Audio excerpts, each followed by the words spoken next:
for this morning's first Catalyzing Change session on innovation, please welcome Andrew Zolli, the Chief Impact Officer of Planet, and his panelists. How are you all this morning? Thank you, Sandrine, for those remarks. Before we welcome up our panelists, I just want to say a couple of quick things. First of all, just by quick introduction, I'm Andrew Zolli. I'm the Chief Impact Officer at an organization called Planet. We are incredibly proud to be partners with Peter and the team at ASU and all of you who are here collected in the room. As you may know, we operate a large constellation of satellites. We continually observe the Earth every day in high resolution. We'll say more about some of that. I imagine hear a little bit about that in our discussion this morning. But what I really wanted to do is to kind of bridge from what we just heard from Sandrine to the discussion we're going to have this morning. What you heard from Sandrine was a kind of two fundamental core truths of the moment. The first one, did you all hear those bumps, or was that just in my head? I think that would have been right. Okay. The first one is that all of our human systems, all of human civilization, including and especially the market, is a subset of the foundational systems that make flourishing on the Earth possible, right? The economy and society are a subset of nature and not the other way around. And the second thing we heard, if you listened sort of at the abstract pattern of what we heard from Sandrine, is that these systems seem like they're out of control and on a collision course, right? That is to say, a system without brakes, a system that is locked in a kind of fundamental narrative of growth, a fundamental narrative of growth that's not aligned to planetary and physical fundamentals and realities. And so in a system that's locked in, the definition of innovation is about the creation of a space for creative possibility. It's a space of loosening those fundamental strong ties and creating a kind of liquid space where more creative possibility can occur, where we introduce concepts of agency, we introduce new fundamental narratives, we introduce new verbs into our systems. And the discussion we're going to have this morning with this extraordinary group of panelists is all about that. It's about how do we enlarge the space of creative possibility and creative imagination? How do we think about the systems conditions associated with creating cultures of innovation? Because the 10 must-haves and must-dos are vast in their scope. We could have committed all week to any one of them, drilling down in specificity. So here, the goal is not to unpack one and say, here are the 3 innovative things we have to do, but rather, what can we learn from people who are experienced practitioners of innovation about how we loosen the throttle and loosen the struggle and the kind of strangulation that many of these systems hold today and create the possibility for creative alternatives. So this morning, we're going to have 4 really wonderful, esteemed colleagues. One, I'll just start right off the bat, Alex Deegan, the founder of Conservation X Labs. Would you like to come on up? I'm going to have you. Right. Alex, a core member of this community, a core thinker about this kind of work, and a long-standing practitioner. Gavin McCormick from Climate Trace, an organization you'll hear a lot more about making climate emissions visible in a foundational way. Robbie Shingler, the co-founder and chief strategy officer of Planet, my home institution, who's doing a ton of work thinking about regenerative economics. And Leah Lizarrando, who is from Food Rescue Hero, who's doing all kinds of work on making food systems more efficient, making them building circularity into our system.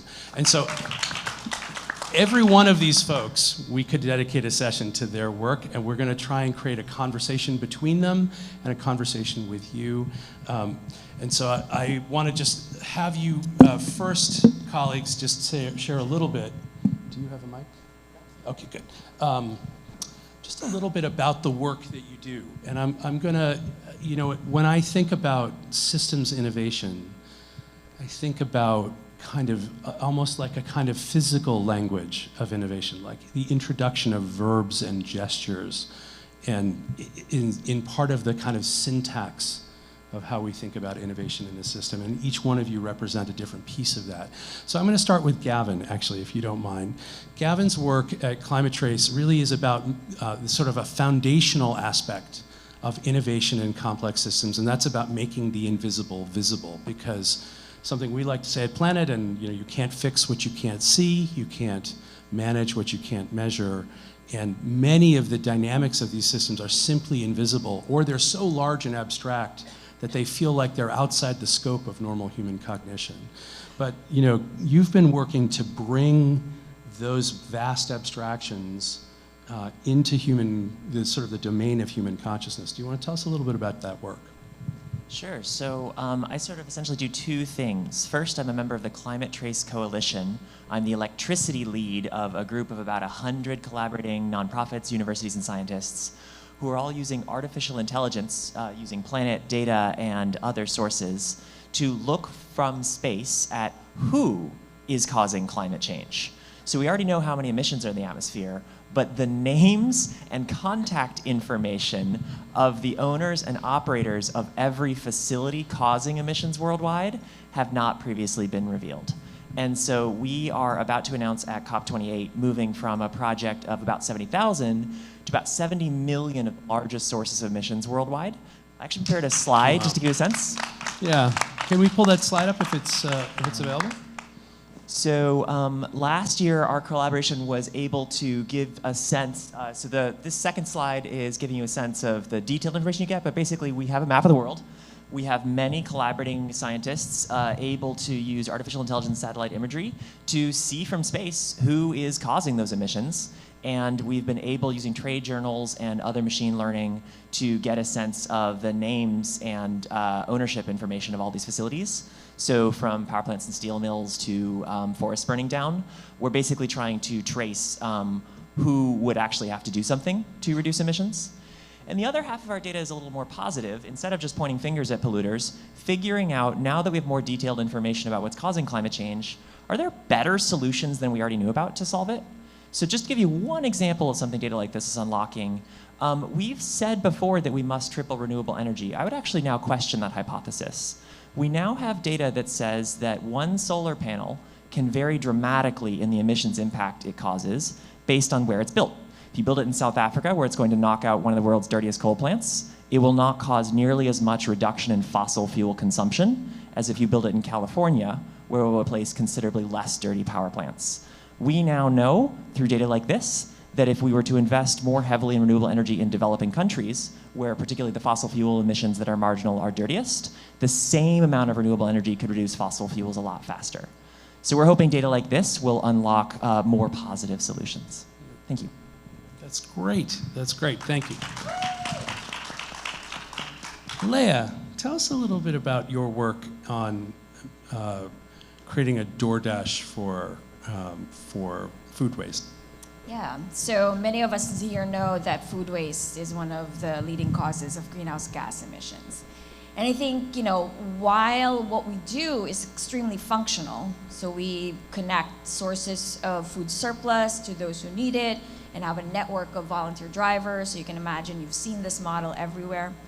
What I really value about it is that it is, the reason for being, truly, is we talk about all of these things that we must do, must have, all of the numbers on climate, but for the person walking down the street, not even noticing the Javits Center, cognitively, it's really hard to grasp.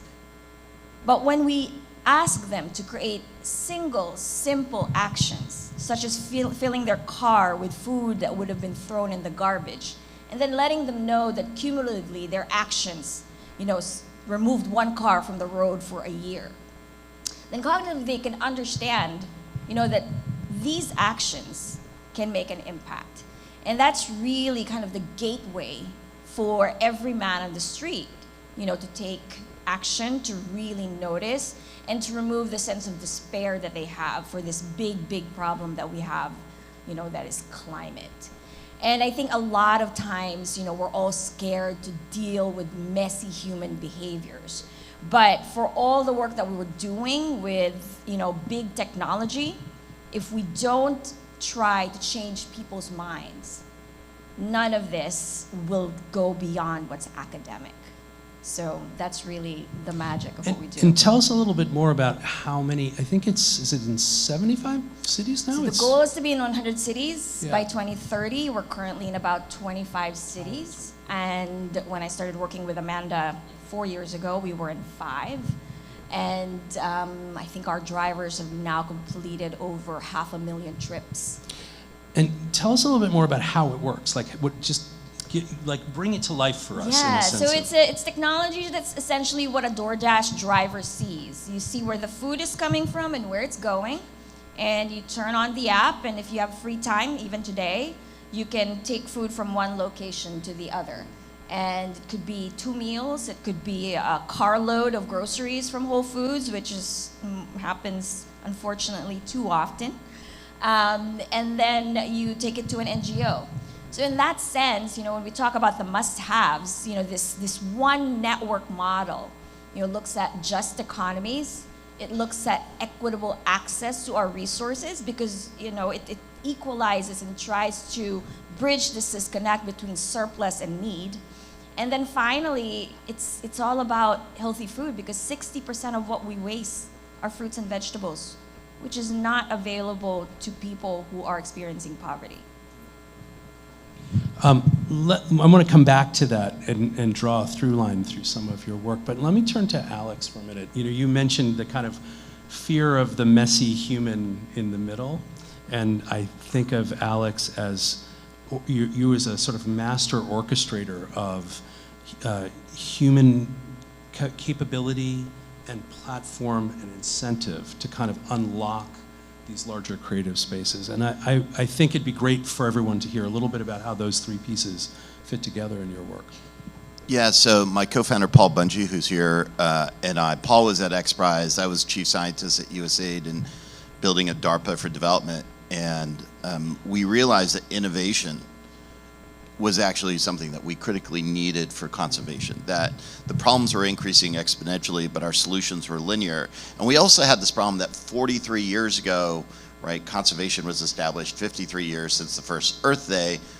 We have defined the problems, but we really weren't generating the solutions. And so to do that recognizes that we needed more than conservationists. We needed whole new disciplines involved in conservation. So we set up CXL to be able to do that. And in particular, we tried to do it, in a couple of different ways. One is we use prizes and challenges. Paul being at XPRIZE, I set up the Grand Challenges for Development program with Gates. How do we use these to actually bring in innovations, recognizing talent is everywhere, but opportunity is not? And the second is we build tools that are democratized technology, that are accessible to anyone, that allows us to go to the front lines of where technology is needed. So through things like the prizes and challenges, we've been able to support 141 innovators in 69 countries across 6 continents that are building tools to fight extinction and help them raise over $300 million and plus to bring those solutions to scale, all non-dilutive. And then through our own innovation, we've been taking existing tools that conservation use, camera traps, and how do we actually take them from passive devices into real-time devices that locally allow us to identify poachers with guns, species of interest, behaviors, or even disease, and get that information in real time. The other device we built was a handheld molecular lab. And we built it originally for fish traceability, right? If you think about 30% of your seafood, it's not what they say it is. If you order red snapper anywhere in New York, 9 times out of 10, you're not getting red snapper. And 86% of the time, the substitute, red snapper, by the way, is 12 different species according to the FDA. So 9 times out of 10, you're not getting one of the 12. But 86% of the time, it's coming from a less well-managed fishery. So we started working on fish traceability, timber trafficking, wildlife trafficking. COVID came along in March 2020, and we decided we wanted to help out with that and got into the diagnostics component of Operation Warp Speed, and that just accelerated us to build a device that we're now using for pest and pathogen detection, for human health, for animal health, and the larger framing of planetary health. And I think the coolest aspect of what we've been doing on this is we can't build every assay. And there's this problem of all these neglected diseases. So we've built an app store equivalent through what we call a molecular development kit, which is the equivalent of a software development kit, to allow people around the world to build assays for our device. And we just had the first third-party built assay tested in a field in North Carolina to address the potato blight that caused the Irish famine. So we were really excited about that. So fantastic, wonderful work. But I want to come to this question about, so, you know, you've been doing, you and Paul, you've all been doing this work for a long time. And, you know, I think what's interesting is the mix of, like, there's a physical platform sitting in your lap, that device. But there's all this social orchestration around it, right? How do you pick one of those challenges? How do you decide what becomes hardware and what becomes, you know, kind of the social software, if you will, like the kind of the social process that leads to those kinds of outcomes? So our mission is to prevent the sixth mass extinction, and we may be in the middle of one. So we're thinking about the underlying drivers of extinction. Just last week, thanks for the setup, we held something called a Big Think. Rodrigo was there with us, which was fantastic. But the purpose was to help us build a drawdown for extinction. And John Foley is literally in the next room over talking about Project Drawdown, and we were deeply inspired by that. And it was this idea that, you know, again, we have focused on hotspots, landscapes, and ecoregions, and all these places and species that we needed to rank. This is what conservation's work has really focused on. But we haven't ranked the solutions, just like you were talking about what power plants to actually get to. We haven't ranked the solutions in terms of how they will have an impact on extinction.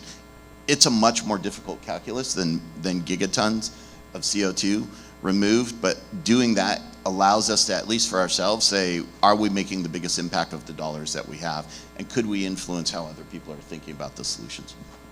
Do you have a sense of like, is there you know, you invest $1 here, you get $5 of value over there? Kind of, is there an equation like that? I mean, we put in essentially what are pre-seed grants into all these companies, and we do see them as investments. If these things aren't getting the scale, there's no reason for us to really be involved in it. You can, you know, when I was at USAID, we built incredible tech that went nowhere, right? USAID has spent, it's been around, John F. Kennedy set it up along with Peace Corps and NASA at the same time, and it, you know, it's been around for 50 plus, 55 maybe years now, and we've spent over $1 trillion. And there's probably 20 things that have gotten the scale, right?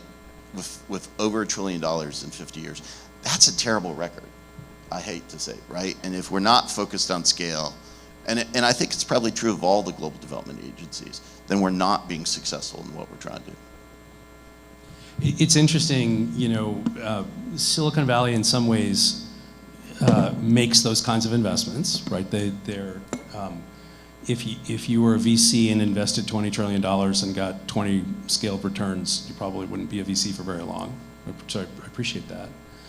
It's also true that sometimes what that ends up doing is leading to a preponderance of dating apps for cats and other kind of useless pits of crap, right? That you say, well, is this actually additive to the human experience? I mean, it's clearly additive to the cat experience on some level, but that's a separate story. But what's interesting to me is that here with us this morning, we have someone who has led something from the garage to something that delivers at planetary scale, has scaled all the way up through that journey, and that's Robbie, the co-founder of Planet and our chief strategy officer.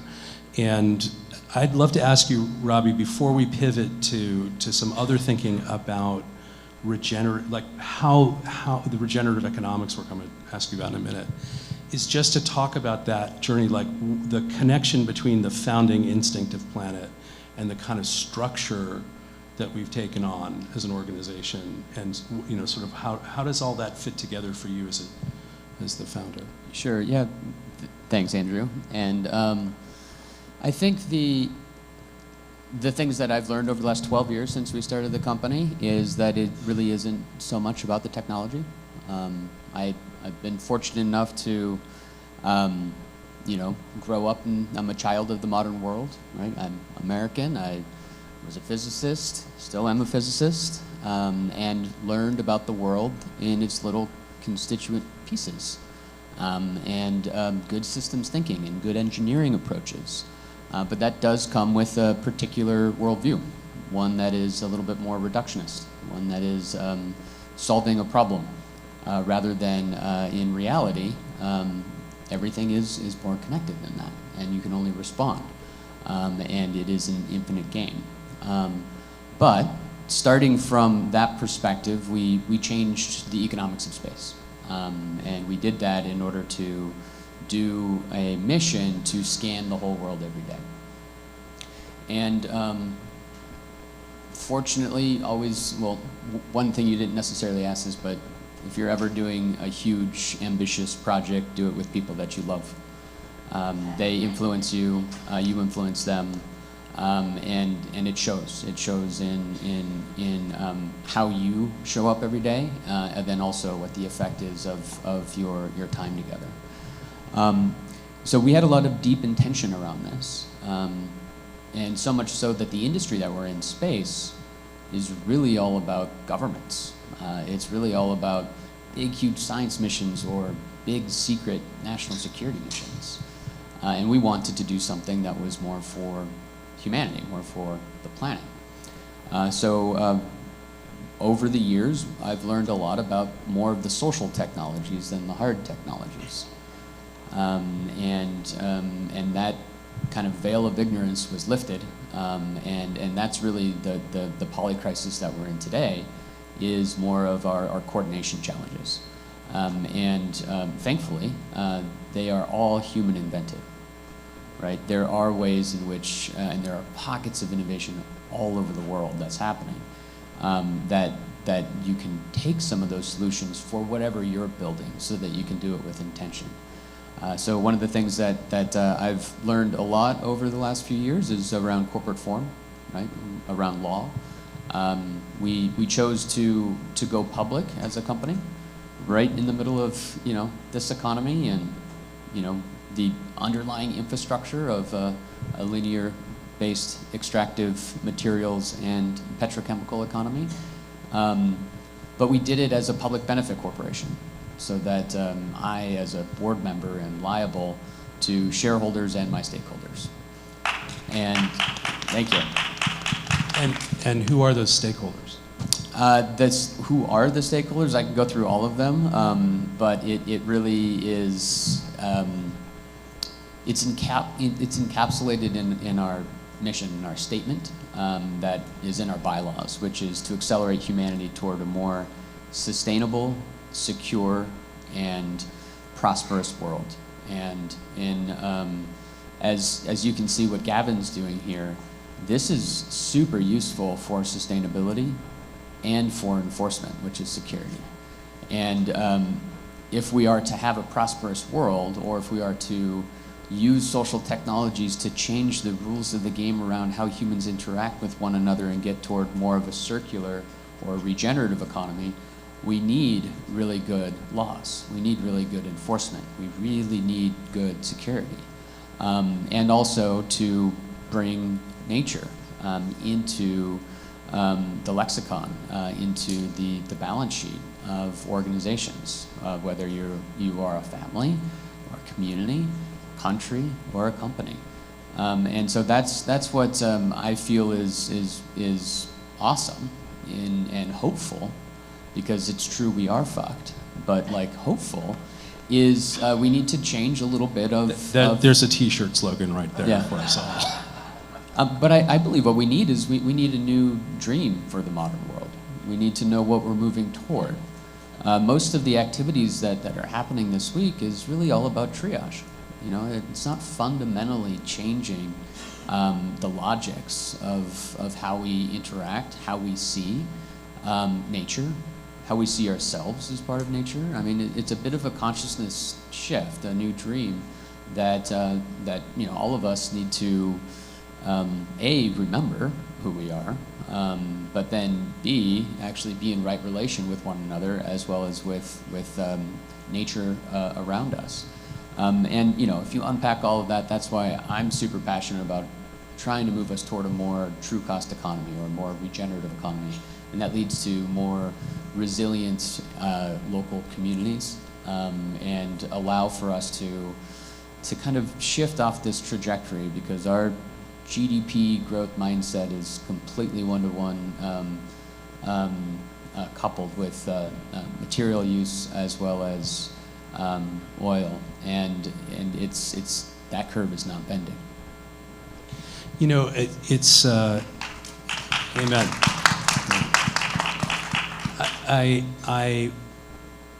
I'd like to ask you a little bit. I'd like to probe a little bit, Robbie, because I'm going to circle in some of our other colleagues here.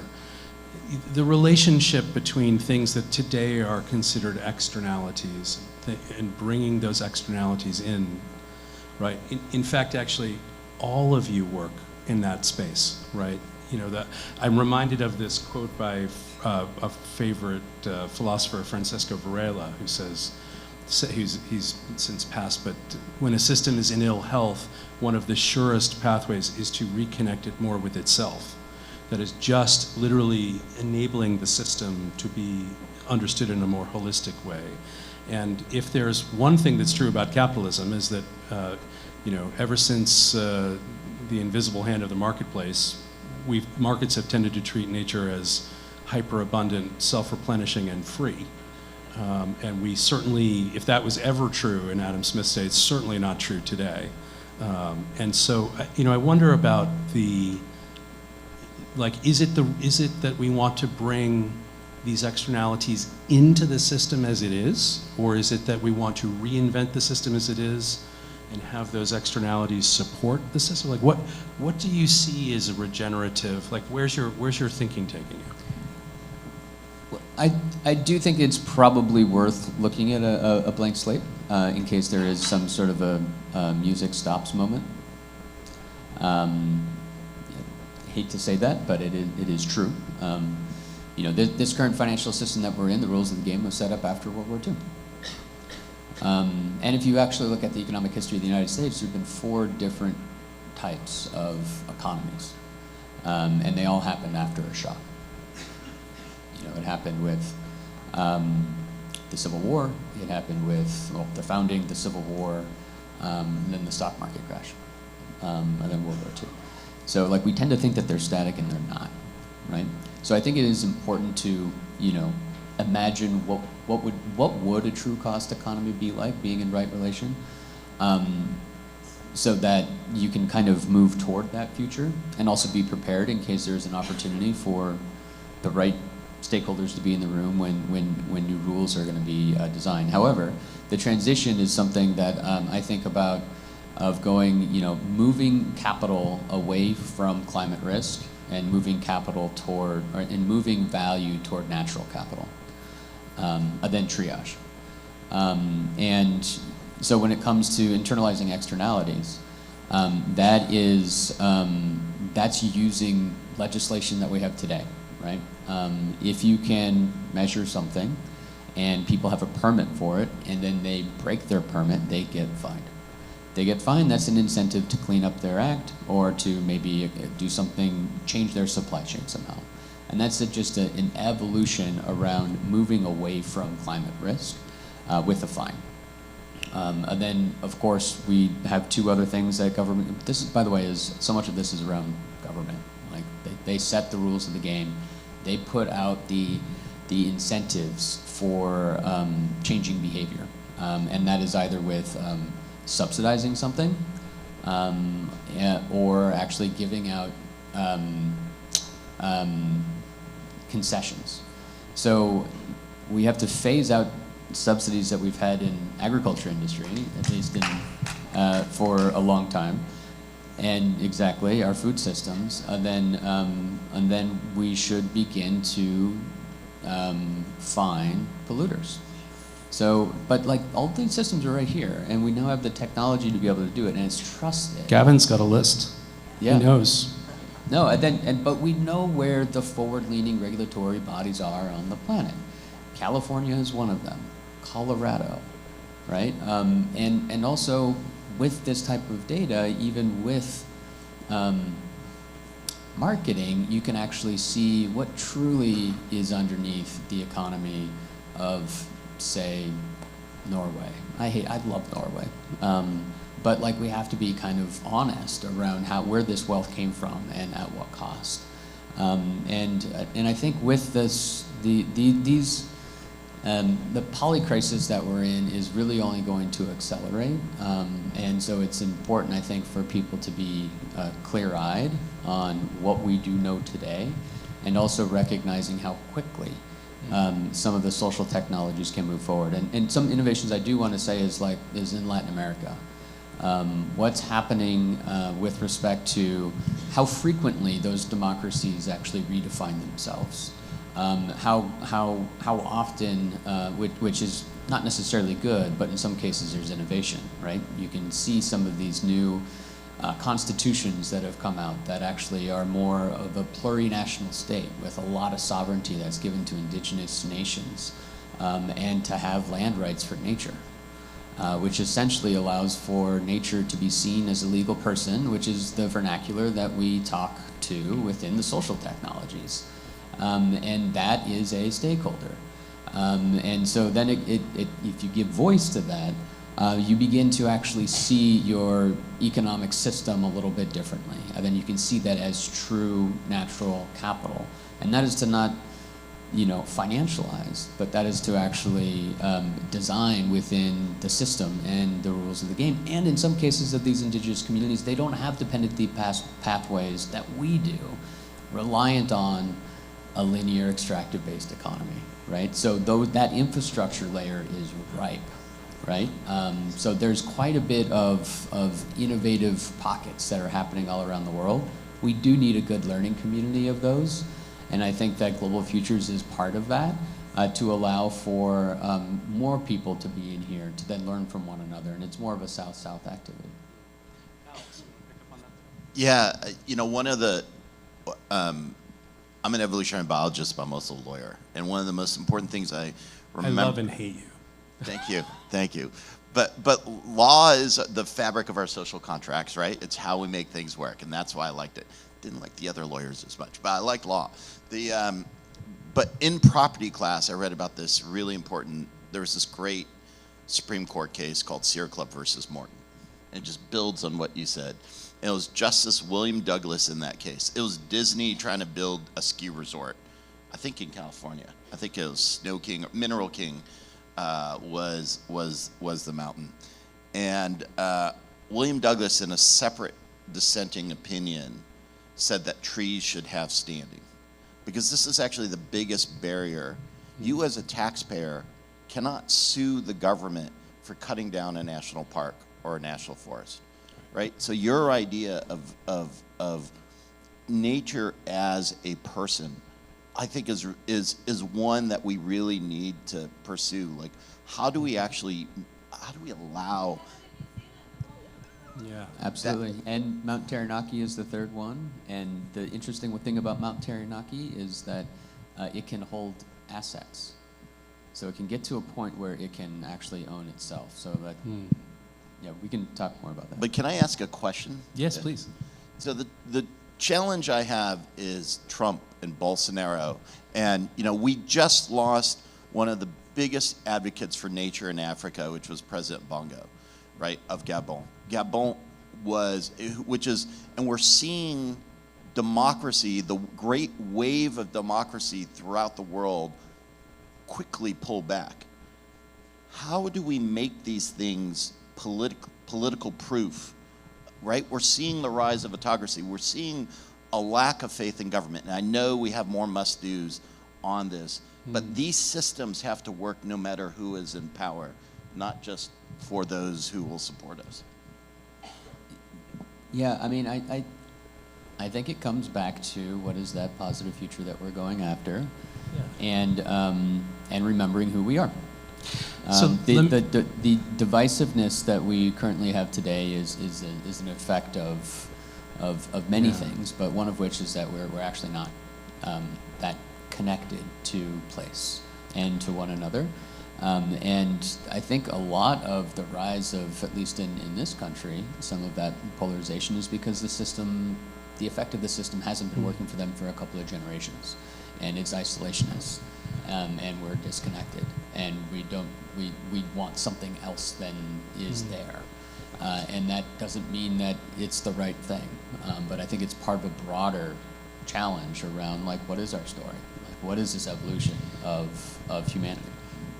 Well, I think part of what emerges in this part of the story is about what you might call translational leadership. That is to say, let's take, there's a confluence of things that come together around a challenge, and the one I'm thinking about is around deforestation. So the first challenge is most ministers of environment don't know the current state of all their assets, so they haven't been able to know. Technology comes forward and enables you to see in real time what is the state of the system. And that builds confidence for regulators to create new forms of regulation.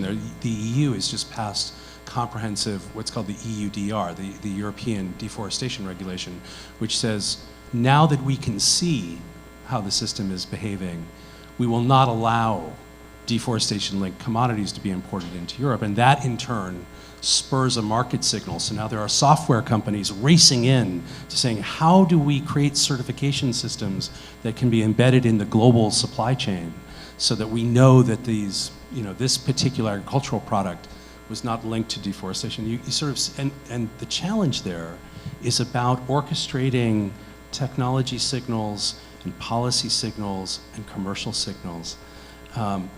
So it's hard to think about how to do that kind of orchestration and how to pull, and especially how to communicate across those barriers of difference. I want to circle back to Leah for a second with this in mind, and then we'll come this way. But you're building these systems that are cutting across, right, different dimensions of need, and right. And you sit as a translational leader kind of between these communities, translating between them. I'm curious first of all, how are there lessons in your experience around how to do that? How do you sort of sit in the complicated middle space? And also, what do you need to go from 25 to 100 to 500? Like, what if you could get the wind at your back for this? Because you're diverting emissions while serving humanity, right? That's an incredible win-win. So how do we help scale innovations like the ones that you're leading? So I think one of the things that we often see is that when we look at technological interventions, one of the first things that we hear is that, and this technology is great because it minimizes human intervention, meaning minimizes what we see as error. So I think the courageous thing to do with technology, which we often don't do, is how do we then create technology that actually maximizes human intervention and participation? Because when we look at Trump or Bolsonaro, there's a reason why they're called populist, right? It's because they go down to the core fears of people, and then they drive that. What if we use it the opposite way? What if we don't use technology so that it minimizes human intervention, it increases participation, and then we go to that core thing, which is, and this sounds like such a soft word, but I'm going to go back to what Sandrine said, this is what we need. It's hope. And we go to the messy things, such as, we don't connect just power plants to climate change, we connect gender equality. How messy is that? But it's also the most impactful. We connect poverty to climate change. Why is it essential to eliminate poverty? These are all people-based challenges. No satellite, no even app can do that unless we look at everything we do and go back to sense of agency. And that is hard, and we have to be brave enough to want that. And can I ask you,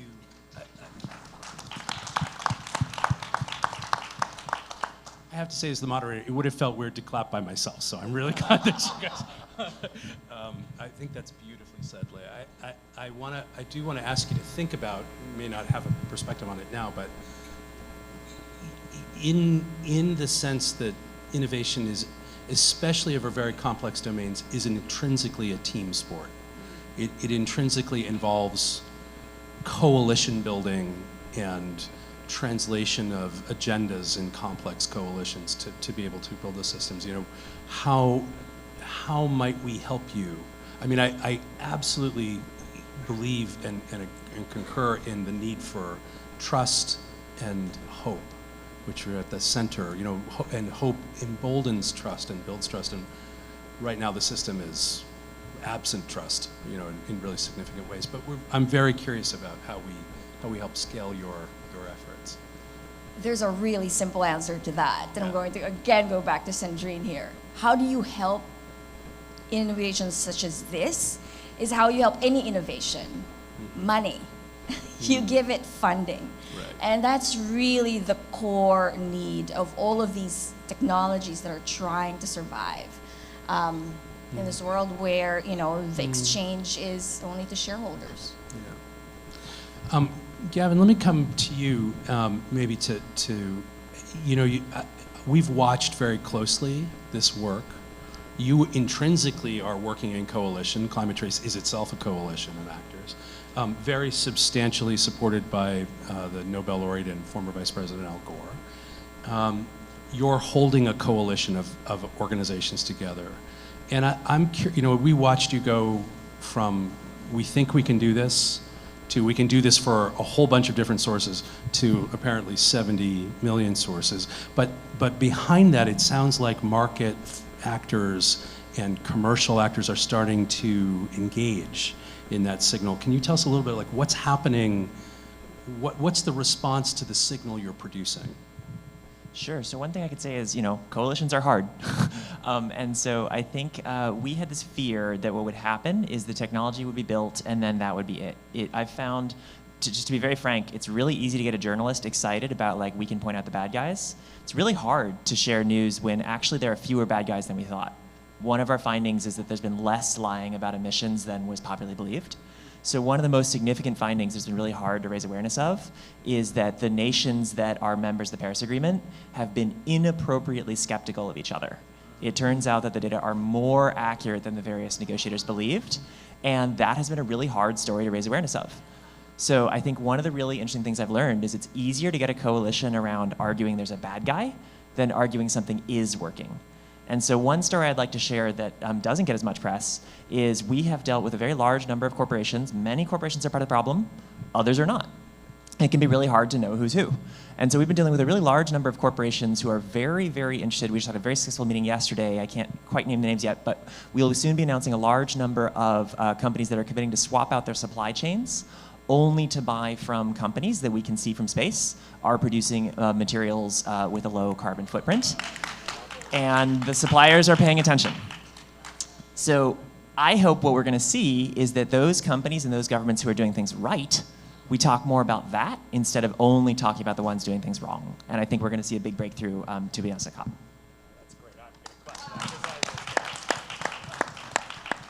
We are unfortunately at time for this conversation. You could clearly see we could go for a lot longer. There's a lot more of the story to tell, but this is, we hope, a down payment on the conversations we'll be having today and in the breakout sessions.